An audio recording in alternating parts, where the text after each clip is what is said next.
Welcome back to Box Lacrosse Breakdown, everybody. Feel free to like, comment, and subscribe. Today we're going to be looking at a penalty kill variation that's ran by the Buffalo Bandits. This PK is really effective, but maybe a bit controversial. We'll talk about why in a moment. In the Bandit series versus the Rock, they held the Rock to a staggering 3 for 10 power play conversion, which is absolutely wild considering how high-powered the Rock's offense is. I think this penalty kill is a little bit cheap for lack of a better term, but hey, it's effective, it works, so let's take a look at it.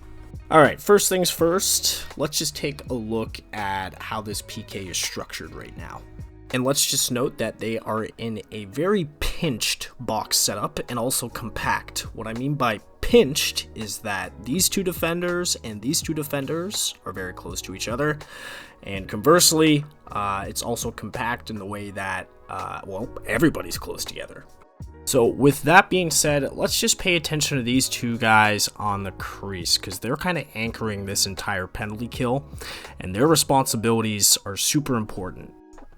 This defender right here is on a string. Basically what that means is he's going to cover the top right shooter and the guy behind the net simultaneously, kind of moving back and forth, while this defender is pretty much just going to be in the shooting lane for the opposite side shooter. Important to note that Toronto is in a 1-3-1 look right now, and how Buffalo defends the 1-3-1 look versus just a traditional power play setup differs, but we'll talk about that later. Anyways, ball swings around the net. Watch how those low defenders shift. Toronto runs a nice little double pick up top for a shooter, and just look at this. Look at these two defenders right here, right on top of the crease. One of them's actually inside the crease, and they're essentially acting as two extra goaltenders when you already have to deal with Matt Vince, who is, by the way, a future Hall of Famer. There's no way this shot is getting through. It's a really interesting penalty kill. To be honest, I'd never really seen anything like this done before. I'd seen, cutting off the angle for the shooters being able to shoot far side and the goalie covers short side, like that type of thing when the ball's at the shooter.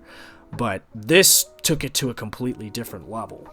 Here's another 1-3-1 look with the same game plan. One more thing I want to note, because you're probably thinking to yourself, can't we just send this ball from the top of the power play to this shooter or the crease for an easy quick stick finish? Well, the answer is no. And the reason that the answer is no is because Matt Vince basically has two extra goaltenders in front of him. Even if you do send those balls, he can easily recover because he can sit so far back in his net.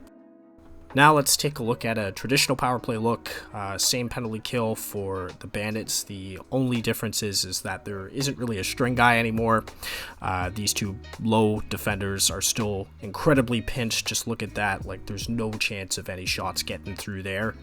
And just look at the amount of shots they block and also the saves that Matt Vince is able to make. Because, you turn a high percentage shot into an extremely low percentage shot when you have to shoot through, 3 people as opposed to just 1 or 2. I mean, it's definitely an interesting penalty kill look. I've never really seen anything like this up until this point. Interesting, but maybe a little bit controversial. Is it cheap? Should this be legal? Should it be illegal?